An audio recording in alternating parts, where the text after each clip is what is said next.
Depuis le 7 octobre, il y a eu 8000 morts palestiniens, dont environ 3000 enfants et 1400 morts israéliens. Dans la bande de Gaza, plus de 2 millions de Palestiniens sont actuellement enfermés dans un territoire de 40 km sur 7, sans eau, sans électricité, ni nourriture régulière. אין חשמל, אין מזון, אין מים, אין דלק. הכל סגור. אנחנו נלחמים בחיות אדם ואנחנו נוהגים בהתאם. Il faut rappeler que cette enclave subit déjà depuis plus de 16 ans un blocus de la part d'Israël. Un blocus terrestre, mais aussi maritime et aérien, qui est totalement illégal et qui est dénoncé par l'ONU, pour qui Gaza est un territoire occupé. Les hommes et la nourriture n'entrent et ne sortent de Gaza que sous l'autorisation stricte d'Israël. Dans cette petite zone, en réponse à l'attaque du Hamas dans le Negev pour briser le blocus, l'armée israélienne bombarde maintenant des hôpitaux, des écoles, des universités, des résidences, des églises et des mosquées et commet un véritable nettoyage ethnique.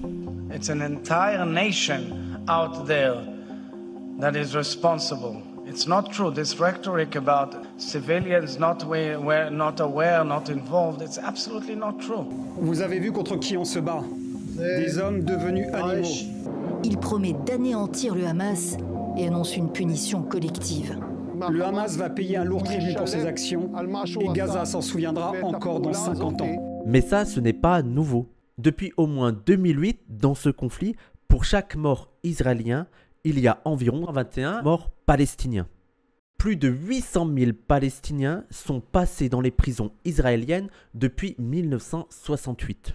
Et souvent sans procès, ce sont les détentions administratives. C'est par exemple ce qu'a subi Salah Hamouri. Il y a actuellement environ 5 000 prisonniers palestiniens, dont 160 enfants, et environ 1100 incarcérés sans procès. Rappelons aussi qu'Israël n'a jamais subi la moindre sanction internationale pour les 34 résolutions de l'ONU qu'Israël refuse d'appliquer. Alors, le droit à la défense d'Israël a-t-il une limite? Et pourquoi Israël se défend-il toujours de manière aussi disproportionnée contre les Palestiniens? On va essayer de répondre à ces questions aujourd'hui, et pour ça, il faut remonter aux origines d'Israël. Selon un mythe colonial typique, avant d'être colonisée, la Palestine était un territoire vide. La présidente de la Commission européenne disait il y a peu aux Israéliens « Vous avez littéralement fait éclore les fleurs dans le désert ». Pourtant, la Palestine n'était pas vide. Il y avait déjà des fleurs et surtout un peuple qui cultivait la terre et qui résistait depuis le départ à la colonisation. En 1891, l'écrivain Ahad Aham disait « Nous avons l'habitude de croire à l'étranger que la Palestine est une terre presque entièrement désolée, un désert non cultivé. En réalité, elle ne l'est pas. Sur cette terre, il est difficile de trouver un champ de terre arable non semé. » En 1880, sous l'Empire ottoman, 24 000 juifs arabes vivaient en Palestine, soit 4,4% de sa population, le reste étant composé de chrétiens et de musulmans. Et près de 100% de la population est arabe. Depuis des siècles, les Palestiniens juifs vivaient avec les autres Palestiniens, qu'ils soient chrétiens et musulmans, dont ils partageaient la langue arabe et aussi la culture et les ancêtres. En effet, les Palestiniens sont majoritairement descendants de toutes les populations locales depuis les Cananéens d'origine, y compris les Juifs de la période biblique, qui se sont progressivement convertis au christianisme puis à l'islam. Mais au 19e et 20e siècle, se développe chez une petite minorité de Juifs européens le projet d'un établissement d'une colonie de peuplement et d'un État-nation juif en Palestine. Il se développe surtout face à la montée de l'antisémitisme en Europe. Theodor Herzl, fondateur du mouvement sioniste, assume le caractère occidental et colonial de son projet. Il écrit en 1902 « Mon programme est un programme colonial, un avant-poste de la civilisation pour faire contrepoids à la barbarie, un bastion de la civilisation occidentale. » Il y a des vagues d'immigration venant essentiellement de l'Europe de l'Est et la population juive passe à 10% de la population palestinienne dans les années 20. En 1917, l'Empire britannique prend le contrôle de Jérusalem, qui était alors administrée par l'Empire ottoman depuis le XVIe siècle. C'est ce qui permet la même année à Lord Balfour, alors secrétaire d'État aux Affaires étrangères anglais, à travers la fameuse déclaration de Balfour, d'affirmer sa sympathie pour les aspirations sionistes et son soutien à l'établissement, je cite, en Palestine d'un foyer national pour le peuple juif, sans que la population locale n'en soit informée. À cette époque, des dirigeants arabes sont prêts à une alliance. Par exemple, l'émir Faisal soutient un peuplement juif en Palestine, comme refuge mais non pas comme État, en échange d'un soutien à la fondation d'un vaste royaume arabe sur toute la péninsule arabe, y compris la Palestine. Mais si le peuplement juif se poursuit effectivement, les Anglais, eux, ne tiennent pas les promesses d'indépendance données aux Arabes. Et les relations entre Arabes et Juifs, les Juifs qui sont maintenant majoritairement non arabes mais européens, se détériorent profondément. En 1921, de passage à Jérusalem, le secrétaire d'État britannique Winston Churchill reçoit une délégation palestinienne islamo-chrétienne qui se plaint de la nouvelle situation. Je cite. « Si les sionistes n'étaient venus en Palestine que comme des hôtes, ou si les choses en étaient restées à ce qu'elles étaient avant la guerre, il n'y aurait pas eu de problème. Mais c'est l'idée d'une Palestine transformée en un foyer national juif que les Arabes rejettent et combattent. » Mais les Britanniques ignorent les revendications des Palestiniens. La Société des Nations donne le mandat, une sorte de droit à coloniser sur la Palestine à l'Angleterre, notamment pour appliquer la déclaration Balfour, c'est-à-dire transformer la Palestine en un foyer national juif. Le mandat britannique entre en vigueur en 1923. Alors sous la protection coloniale anglaise, la population juive est multipliée très rapidement par 10. Et cette population vient essentiellement d'Europe. Winston Churchill fait lui aussi le lien entre la colonisation anglaise et israélienne. Auditionné devant la Commission royale pour la Palestine, il déclare « Je ne pense pas que les Indiens rouges avaient le droit de dire « Le continent américain nous appartient et nous n'allons faire venir aucun de ces colons européens. » Ils n'avaient ni le droit ni le pouvoir. Churchill soutient le sionisme par esprit de supériorité raciale, mais aussi par antisémitisme et aussi pour affaiblir le bolchevisme naissant qui est selon lui une conspiration mondiale contre la civilisation et qui serait menée par les juifs internationaux. Si dans un premier temps cette colonisation se fait par l'achat de terres palestiniennes, les soldats britanniques procèdent à des expulsions massives des paysans palestiniens qui louent ces terres depuis des siècles. En effet, la plupart du temps, ces terres ne sont pas la propriété des Palestiniens, mais celle de riches propriétaires féodaux du Liban ou de Syrie. Des propriétaires qui sont absents et qui louent ces terres à ces paysans locaux depuis des siècles. Les paysans palestiniens n'ont malheureusement pas leur mot à dire sur le changement de propriétaire. Dorénavant, les contrats d'achat stipulent que les terres doivent être livrées vides d'habitants. Et c'est ainsi que les paysans ou travailleurs palestiniens commencent à subir des discriminations raciales. Celles-ci les empêchent de travailler la terre ou même de travailler pour un patron juif, au nom d'un principe à la logique d'apartheid appliqué par les sionistes dès les années 20 qui stipule que terre juive, travail juif. Les métayers palestiniens sont chassés violemment et sans compensation des terres qu'ils cultivaient. Ils vont ainsi peupler les premiers bidonvilles près de Haïfa et vont devenir les premiers opposants au sionisme. Mais cette approche commerciale de la colonisation ne dure même pas. Rapidement, la colonisation de la Palestine se justifie tout simplement par la loi du plus fort. Les Anglais remettant aux sionistes des terres appartenant à l'État et normalement destinées au parcage des troupeaux. Les bergers, qui sont légitimement aux colères et qui s'y opposent, sont réprimés de manière extrêmement violente, au nom du droit à se défendre, un peu comme aujourd'hui. En 1936, les Palestiniens en ont assez et se soulèvent durant 3 ans. Cette révolte fera 262 morts anglais et 500 morts juifs. Et la répression est féroce, elle fait au moins 5000 morts palestiniens. Des quartiers entiers de villes et de villages sont rasés. Les leaders palestiniens musulmans et chrétiens sont tués au combat, pendus, incarcérés ou en fuite. Comme dans toutes les colonies, la répression est terrible pour mater la population indigène. Face à la résistance palestinienne, les colons israéliens prévoient même la déportation de Palestiniens. Ben Gourion, qui deviendra le premier dirigeant d'Israël, écrit en 1937 « Le mouvement sioniste a planifié le transfert de la population palestinienne indigène.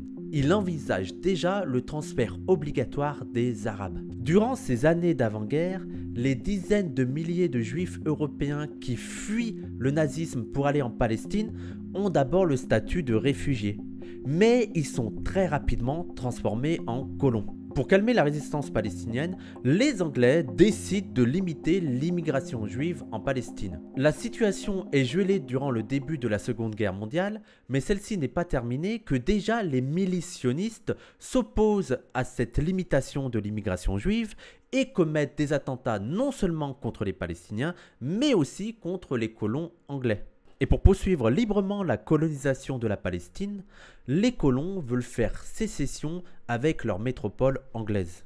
Plutôt que de réprimer la population juive européenne en Palestine comme ils ont réprimé le mouvement de protestation arabe 10 ans plus tôt, les Britanniques préfèrent quitter la Palestine.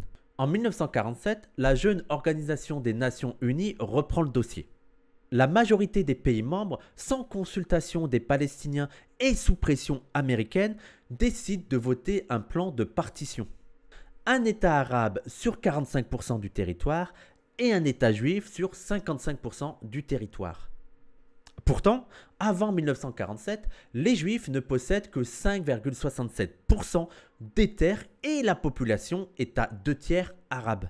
Cette division mécontente les Palestiniens puisqu'ils perdent la majorité de leurs terres. Les Palestiniens ne voient pas pourquoi ils devraient payer pour les crimes européens durant la Shoah. Imaginez qu'on impose aux Français de diviser leur territoire par 2 pour leur faire payer le prix de la collaboration.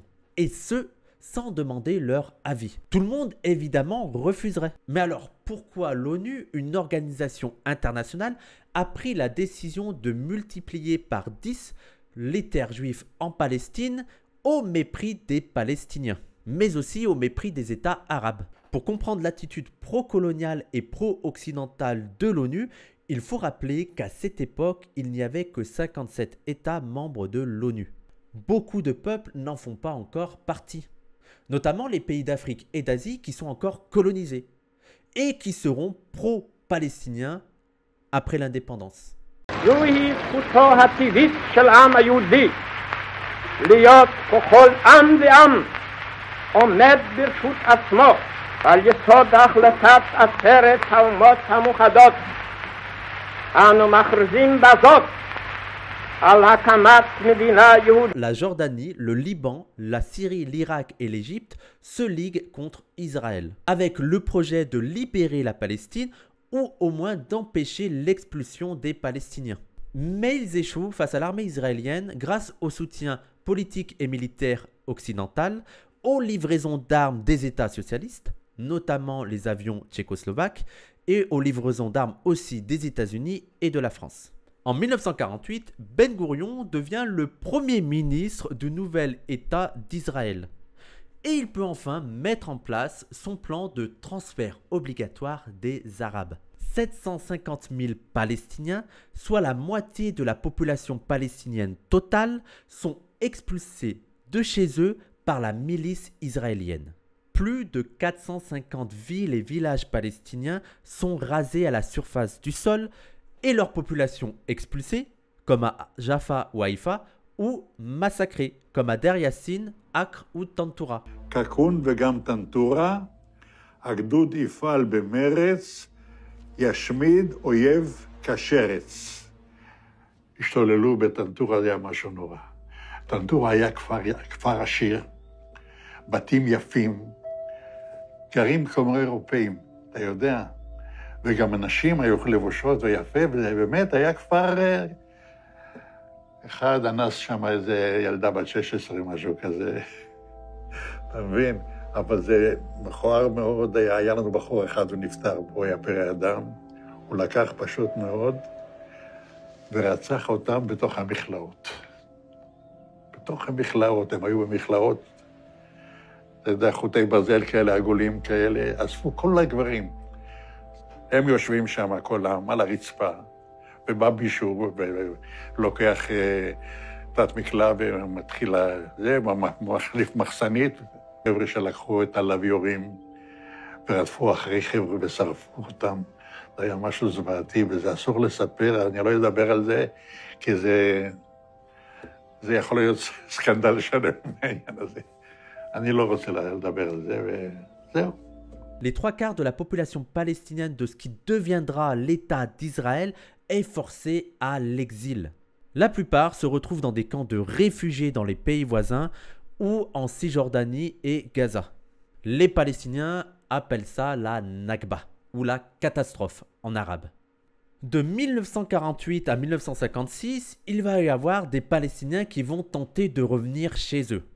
Ces réfugiés qui tentent de retourner dans leur foyer sont nommés par les forces israéliennes des infiltrés. Et ils sont souvent tués à vue par les soldats israéliens. Entre 2700 et 5000 de ces Palestiniens qui essayent de traverser la frontière perdront la vie. En 1954, Israël adopte une loi contre ces infiltrés qui prévoit 5 ans d'emprisonnement contre les Palestiniens qui seraient tentés de rentrer chez eux. Et au mépris du droit international de l'ONU, Israël n'a jamais reconnu le droit au retour des Palestiniens. C'est la résolution 194. Et à l'inverse, en 1950, Israël adopte une loi du retour pour les Juifs du monde entier. Et en 1952, il attribue même automatiquement la nationalité israélienne à tout immigrant juif, mais aussi aux conjoints et aux enfants, même s'ils ne sont pas juifs. Pour résumer, les Palestiniens n'ont pas le droit de rentrer dans leur maison, ni même de se faire enterrer là-bas, mais selon Israël, n'importe quel juif du monde entier a le droit de s'y installer. Alors, la colonisation de peuplement s'accélère.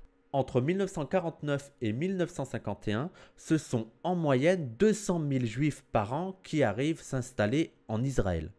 En 1956, Israël, toujours allié des puissances coloniales, décide de soutenir la France et l'Angleterre contre l'Égypte qui veut nationaliser le canal de Suez. Israël décide alors d'envahir Gaza et le Sinaï pour atteindre ce canal. En échange de ce soutien contre l'Égypte, la France offre l'arme nucléaire à son allié israélien, lui donnant bien évidemment un avantage militaire unique dans la région. C'est la seule à posséder l'arme nucléaire. En 1967, alors qu'elle possède déjà l'arme nucléaire, Israël décide de mener une guerre préventive contre l'Égypte, la Jordanie et la Syrie. C'est la guerre de 6 jours. Comme la plupart des guerres israéliennes dites défensives ou préventives, celle-ci est surtout un prétexte pour prendre des terres arabes. Israël conquiert alors Gaza, la Cisjordanie, qui était palestinien mais qui était jusqu'à là administré par la Jordanie et l'Égypte, mais aussi le Sinaï égyptien et le Golan syrien. Metityahu Peled, qui était un commandant de l'armée israélienne pendant la guerre des 6 jours, nous dit « La thèse selon laquelle le danger de génocide nous guettait en juin 67 et qu'Israël luttait pour son existence physique n'est qu'un bluff, inventé et développé après la guerre. » Après cette guerre des 6 jours, 300 000 Palestiniens supplémentaires sont forcés à l'exil vers la Jordanie.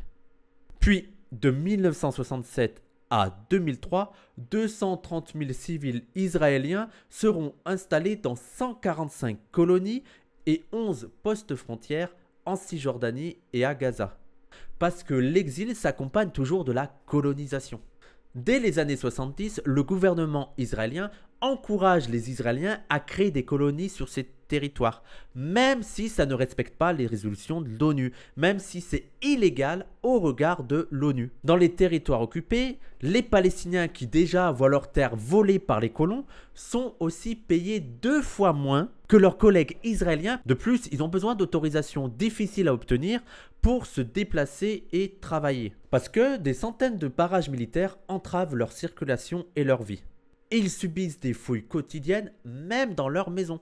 Alors, en 1987, commence la première intifada, où on voit les premières images de jeunes hommes lancer des pierres contre les tanks israéliens. C'est vraiment l'image d'une révolte spontanée et désespérée face à un occupant qui est surpuissant.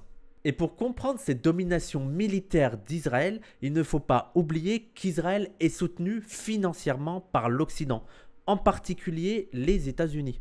En 1986, le jeune sénateur Joe Biden nous disait « C'est le meilleur investissement de 3 milliards de dollars que l'on ait jamais fait. Si Israël n'existait pas, les USA devraient inventer un Israël pour défendre ses intérêts au Moyen-Orient. » On ne peut pas faire plus clair. Aujourd'hui encore, Israël reçoit chaque année 4 milliards de dollars de la part des États-Unis. Et ça, c'est sans compter les centaines de millions de dollars d'aides privées données par les églises évangéliques pour financer la colonisation israélienne. En 1993, l'intifada prend fin avec les accords d'Oslo. Ils sont signés par Yasser Arafat, qui est alors à la tête de l'Organisation de la libération de la Palestine, l'OLP. Il décide en même temps de renoncer à la violence. We totally and absolutely renounce all forms of terrorism. Cet accord prévoit à terme, on ne sait pas vraiment quand, mais à terme, la création d'un État palestinien. Parce que dans cet accord, on ne reconnaît pas immédiatement l'État palestinien. Mais on se dit, bon, ils auront un État plus tard.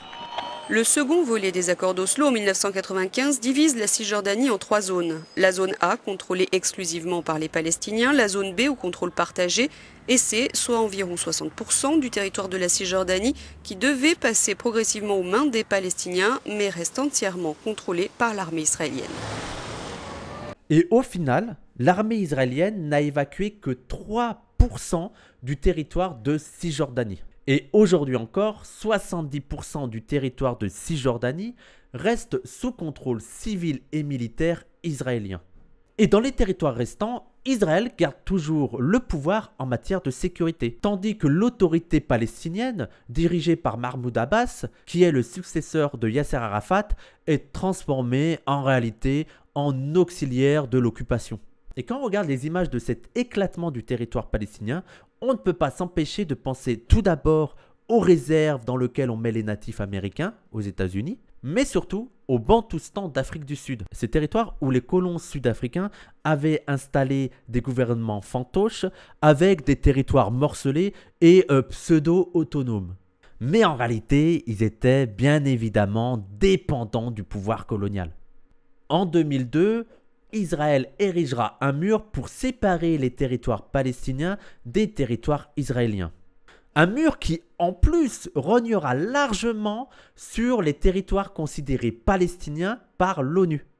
C'est-à-dire, ils sont vraiment construits, genre il y a le territoire, ils ont dit non, mais ça aussi c'est à nous, on met le mur là. Rappelons aussi que les accords d'Oslo, en réalité, ils entérinent de fait la légitimité de l'occupation en Cisjordanie, mais aussi l'occupation de Jérusalem depuis 56 ans. C'est la plus longue occupation de l'histoire moderne. Et l'armée israélienne s'étend au prétexte de devoir protéger les colonies israéliennes. Entre 1992 et 1998, le nombre de colons en Cisjordanie passe de 112 000 à 180 000, répartis dans les 123 implantations. Et il faut savoir aussi que l'autorité palestinienne, en réalité, ne protège pas les Palestiniens de cette colonisation, ni non plus de nombreux raids nocturnes illégaux des soldats israéliens dans les maisons palestiniennes. On pourrait même considérer l'autorité palestinienne comme un véritable sous-traitant militaire. En effet, 44% du personnel de l'autorité palestinienne travaille à la coopération sécuritaire avec l'armée israélienne. 85% des enquêtes concernant les attaques menées par des colons israéliens sont closes par la police palestinienne. Seuls 1,9% des plaintes palestiniennes sont prises en compte. Près de la moitié des colons inculpés pour agression ne sont pas condamnés, malgré la reconnaissance de leur culpabilité par la justice. Et pendant ce temps, les dirigeants de l'autorité palestinienne sont grassement rémunérés par la communauté internationale. 13% du budget de l'autorité palestinienne, qui représente environ 70 millions de dollars, vont au bureau du président Mahmoud Abbas, qui s'enrichit personnellement. Et oui, c'est pas pour rien que 80% des Palestiniens estiment l'autorité palestinienne comme corrompue. Avec son approche non violente et conciliante, l'autorité palestinienne est facilement corruptible par un État israélien bien plus riche que lui, notamment parce qu'il est soutenu par le camp occidental.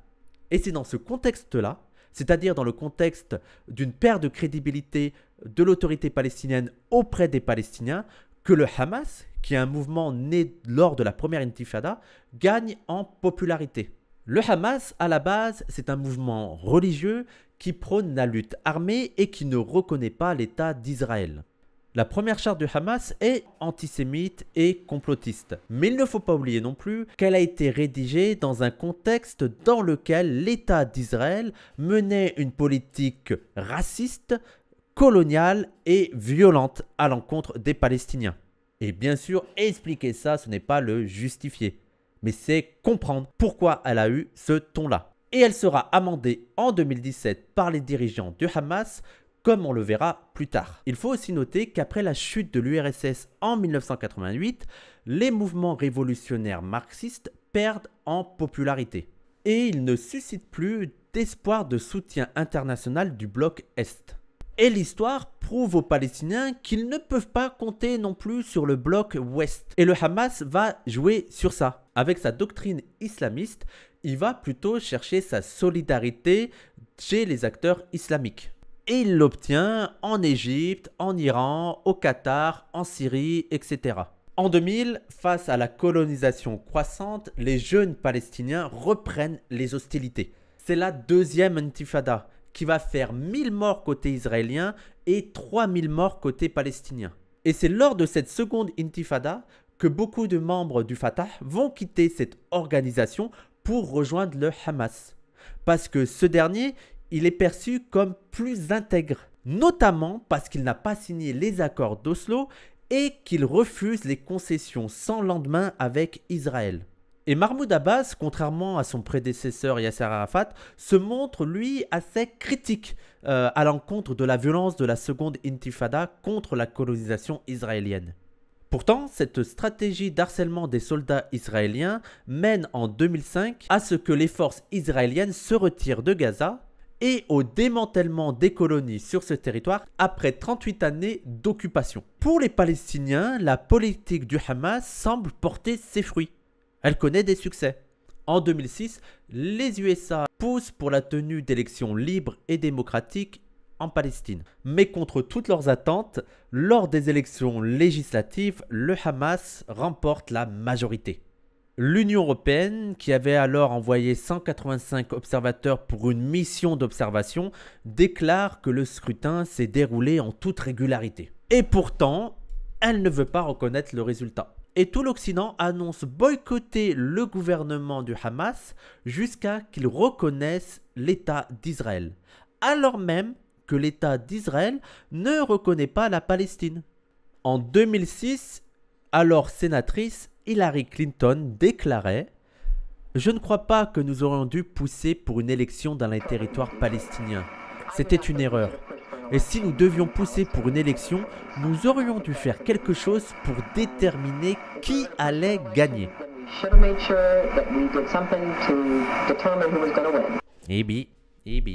À l'est du territoire palestinien, en Cisjordanie, le Fatah refuse aussi le résultat de cette élection et les reporte sans cesse, encore aujourd'hui. Les États-Unis, qui adorent jouer sur les divisions, décident alors d'armer le Fatah. Le Fatah qui collabore avec la CIA, mais aussi avec le MI6,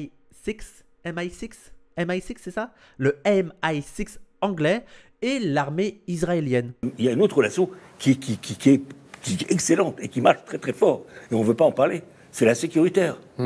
L'autorité palestinienne et les services, et l'armée et les services secrets israéliens travaillent au quotidien ensemble pour justement, vous savez, le président Abou Mazen, le président Abbas, la dernière chose, rencontre plus d'Israéliens que de militants du Hamas. Il attache plus d'importance à rencontrer les Israéliens qu'à rencontrer le Hamas. L'armée israélienne qui, rappelons-le, occupe le territoire du Fatah, mais qui au moins permet de nuire à toute dissidence anti-Fatah, et notamment la dissidence du Hamas. À l'ouest, le Hamas contrôle l'intérieur de la bande de Gaza suite au retrait des soldats israéliens. Mais Israël garde le contrôle de Gaza par l'extérieur. Il décide d'établir un blocus terrestre, aérien puis maritime de la bande de Gaza et de contrôler les frontières. À Gaza, seuls 83 produits sont autorisés à l'importation jusqu'en 2010. Et les exportations, elles, sont totalement interdites. Et le nombre de camions autorisés à entrer dans Gaza est limité par Israël selon un calcul qui est fixé d'après la limite de la malnutrition. Il faut aussi savoir que 96% de l'eau n'est pas potable à Gaza à cause des pompages transversaux illégaux réalisés par les colons du Negev. Et en fait, ils vont venir puiser dans la nappe phréatique de Gaza qui est ensuite envahie par l'eau de mer. Et le chômage, bien entendu, vous en doutez, il explose. En 2018, il y a 48% de chômage. Presque une personne active sur deux, elle n'a pas de travail. Par exemple, dans le domaine de la pêche, entre 2000 et 2019, le nombre de travailleurs a été divisé par 3. Notamment parce que des centaines de tirs sont effectués par l'armée israélienne contre les pêcheurs palestiniens qui s'éloignent un peu trop des côtes. Le problème, c'est que quand tu pêches, il faut que tu t'éloignes un petit peu des côtes. Eh ben non, le blocus, il est aussi maritime. Et aussi au niveau de la santé, Gaza connaît un manque de près de 49% des médicaments de base. Et selon l'ONU, Gaza est devenu littéralement inhabitable. Et depuis le 7 octobre, la situation a gravement empiré dans Gaza puisqu'on est face à un siège complet et des bombardements constants. Et pourtant, l'ONU ne prend aucune sanction contre Israël. Mais pourquoi? Eh bien en fait, c'est très simple. Pour que l'ONU puisse mettre en place des sanctions, il faut qu'aucun pays membre du Conseil de sécurité de l'ONU n'appose son veto. S'il y en a un qui met son veto, eh ben c'est mort. Et malheureusement, le hasard fait bien les choses pour certains, malheureusement, dans ce Conseil de sécurité de l'ONU, il y a 3 pays occidentaux, dont les États-Unis. Ainsi, les États-Unis empêchent très souvent que les sanctions soient prises. Devant l'immobilité de la communauté internationale face à la Palestine, un mouvement de résistance non violent est fondé par des militants proches des activistes anti-apartheid historiques. C'est BDS, boycott, désinvestissement, sanctions. Le mouvement a pour objectif de punir économiquement Israël tant qu'il ne respecte pas le droit international et les résolutions de l'ONU, tant qu'à faire. Mais Israël prend des mesures fermes contre cette action non violente. Plusieurs de ces militants sont emprisonnés en Israël. Et il y a même un ministre israélien qui voudrait faire des assassinats ciblés contre des civils militants pour BDS. Mais BDS pose pas des problèmes seulement pour Israël, il pose aussi des problèmes à l'Occident, et notamment l'Union européenne qui est le premier partenaire commercial d'Israël. Il faut savoir que l'Allemagne, la France, l'Angleterre, l'Espagne, l'Autriche, le Canada et la plupart des États des États-Unis ont passé des lois et des résolutions contre BDS. Et ils associent le boycott d'Israël à de l'antisémitisme. Et à cause de ça, BDS ne peut pas atteindre l'envergure de la campagne qui avait ciblé le régime d'apartheid sud-africain. Par ailleurs, en France, les manifestations pro-palestiniennes sont interdites, comme en 2014, mais aussi celles actuelles. Et au final, en Occident, mais aussi en Israël, tout est fait pour faire échouer les initiatives pacifiques pour la Palestine. Et pendant ce temps, le blocus de Gaza et la colonisation de la Cisjordanie continuent. Israël continue de répondre toujours de manière disproportionnée aux attaques sur son territoire. Durant la guerre de Gaza de 2008-2009, suite à des tirs de roquettes sur son territoire, Israël fait 1330 morts palestiniens pour 13 morts israéliens. Le 27 décembre 2008, peu avant midi, Israël lance une attaque aérienne d'envergure à Gaza. L'opération Plomb durci a commencé. Malgré les demandes de l'opinion internationale, Israël poursuit l'opération pendant 21 jours. Au total, 1400 Palestiniens sont morts contre 13 Israéliens. Les pertes civiles et matérielles sont lourdes à Gaza. En 2014, en Cisjordanie, Israël a arrêté environ 800 Palestiniens sans inculpation ni procès et a tué 9 civils. Et en réaction, le Hamas décide de rompre le cessez-le-feu qu'il respectait depuis 2012. Et donc la guerre recommence. Il y a du côté israélien 66 morts, alors que du côté palestinien, il y a 2000 morts, dont la moitié de civils, selon Israël lui-même. On n'est pas en train de dire les chiffres du Hamas. Ces images de dévastation sont devenues le symbole de la guerre entre Israël et l'enclave palestinienne à l'été 2014. Au plus fort de l'opération Bordure protectrice, l'État hébreu a littéralement fait pleuvoir ses projectiles sur ses habitations. Certaines ont été réduites à l'état de poussière, d'autres sévèrement endommagées. Selon l'ONU, sur les quelques 10 000 maisons totalement détruites, pas une seule n'a été reconstruite à ce jour. Et la même année, Mahmoud Abbas déclare « Je le dis ouvertement et franchement, nous ne recommencerons pas une révolte qui nous détruira ». Et pendant ce temps, la communauté internationale, bien entendu, continue d'entretenir des relations avec Israël et avec l'autorité fantoche de Mahmoud Abbas, tout en continuant de boycotter le gouvernement de Gaza. En 2016, l'élection de Donald Trump ouvre une fenêtre d'opportunité unique pour Israël. Proche des évangéliques pro-Israël, Donald Trump reconnaît Jérusalem comme la capitale d'Israël et ce de manière unilatérale. Et Netanyahou profite de cette période pour accélérer la colonisation. Et il envisage d'annexer un tiers de la Cisjordanie. Pourquoi pas? Encore aujourd'hui, la colonisation de la Cisjordanie se poursuit dans l'indifférence générale. En 2018, une loi donne à Israël un caractère suprémaciste et fait des citoyens israéliens arabes non juifs des citoyens de seconde zone, tout en faisant des colonies juives une valeur nationale qui doit être encouragée et promue par l'État d'Israël.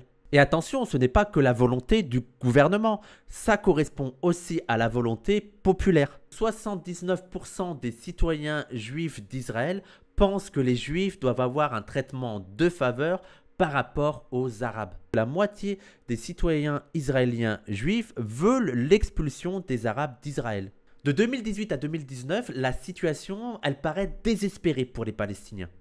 Surtout pour les Palestiniens de la bande de Gaza. Et pourtant, c'est à ce moment-là qu'ils décident d'organiser des manifestations pacifiques hebdomadaires pour revendiquer le droit au retour des réfugiés et exiger la fin du blocus. C'est ce qu'on appelle les marches du retour. Ce qu'ils faisaient, c'était de faire des grandes marches pour s'approcher du mur qui sépare Gaza d'Israël. Et avant même le début des manifestations, des hauts responsables israéliens avaient averti que si des Palestiniens s'approchaient du mur, les soldats allaient tirer à vue. Et effectivement, les soldats israéliens ont tiré sur des manifestants pacifiques. Il y a eu 223 morts gazaouis, dont 46 enfants. Et on a recensé 29 000 blessés. Et parmi ces blessés, 140 personnes, dont 30 enfants, ont perdu un membre. Et comble de l'horreur, il faut savoir qu'un sniper israélien se vantait d'avoir tiré sur 42 genoux en une seule après-midi. Belle performance. Mais bien sûr, Israël va tenter de justifier ce carnage. Et pour ça, il va parler d'assassinat par cerf-volant enflammé ou de pneus brûlés. Mais là, on va citer Amnesty International. Les soldats israéliens ont tiré sur des manifestants non armés, des passants, des journalistes et des équipes médicales qui se trouvaient entre 150 et 400 mètres de la clôture où ils ne représentaient aucun danger. ممرضة متطوعة كانت ترتدي الثوب الأبيض المميز للطواقم الطبية عمرها 21 سنة قتلها قناصة جنود الاحتلال.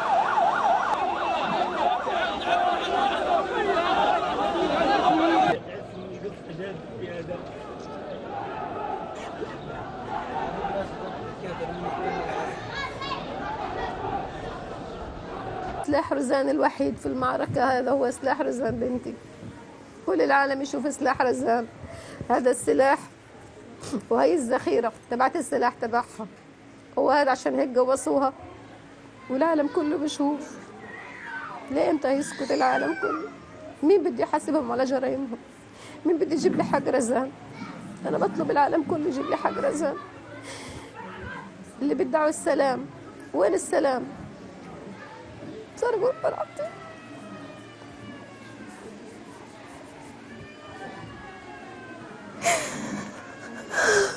Et pourtant, 71% des Israéliens estiment que ces tirs à l'encontre d'une marche pacifique étaient justifiés.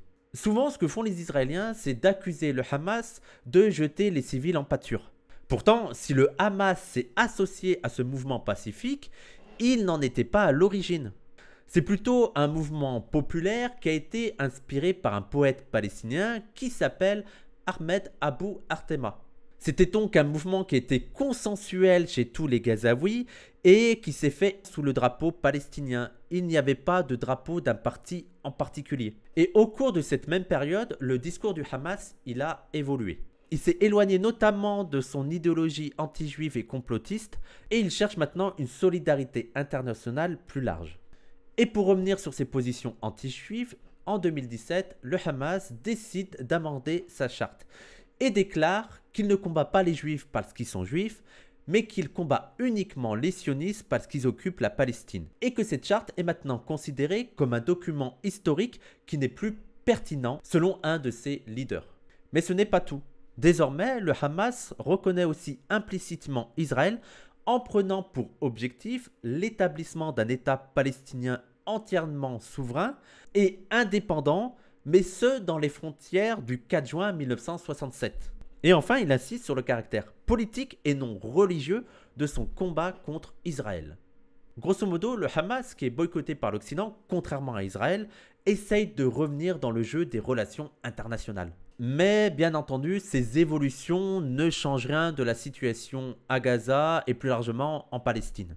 Au contraire, en 2020, les accords d'Abraham, sous l'égide de Donald Trump, établissent et normalisent les relations diplomatiques d'Israël avec plusieurs pays arabes, qui sont les Émirats arabes unis et le Bahreïn, qui sont ensuite rejoints par le Soudan et par le Maroc. Et la colonisation israélienne, qui a pourtant commencé il y a 100 ans, ne s'arrête pas. En 2021, il y a 6 familles qui se font expulser de Jérusalem-Est, qui est alors un territoire occupé par Israël. You are stealing my house. And if I don't steal it, someone else is going to steal it. No one is allowed to steal it, ya ammi. Et dans le même temps, la police israélienne décide de lancer une attaque sur la mosquée Al-Aqsa. Face à ça, face à ces provocations, le Hamas décide de poser un ultimatum. Il exige ainsi le retrait des forces israéliennes de l'esplanade des mosquées, mais aussi du quartier de Sheikh Jarrah. Mais Israël et la police ne se retirent pas. Le Hamas décide de tirer des roquettes. Dès le lendemain, le Hamas entre en discussion avec l'ONU pour négocier un cessez-le-feu. Toutefois, Netanyahou refuse de signer la trêve car il veut suivre une stratégie israélienne classique. En gros, avant de signer une trêve, il veut d'abord remplir ses objectifs en menant une offensive disproportionnée à l'encontre de la Palestine. Cette offensive se solde par 200 morts palestiniens, dont 62 enfants et 72 000 déplacés à Gaza. Actuellement, Netanyahou gouverne avec 2 partis d'extrême droite et suprémacistes juifs. Pouvoir juif et parti sioniste religieux. Les leaders de ces 2 partis sont le ministre de la Sécurité nationale et le ministre de la Finance. Le premier, Ben Gvir, a fait partie d'un groupe qui était considéré terroriste par Israël lui-même. Et le second, Smotrich, a lui été enfermé car suspecté par Israël de préparer dans le passé des attentats terroristes. Et les deux, ils ont un objectif commun, qui est celui de la conquête de la Palestine, et donc des territoires de la Cisjordanie et de Gaza. Et que, au final, le territoire d'Israël s'étende de la mer au Jourdain en accord avec les récits bibliques. Et malgré cette situation qui empire, malgré la fascisation de la société israélienne, eh bien la normalisation diplomatique internationale continue. Cette année, en mai 2023, l'Arabie Saoudite annonçait même que la normalisation de leurs relations avec Israël n'était qu'une question de temps.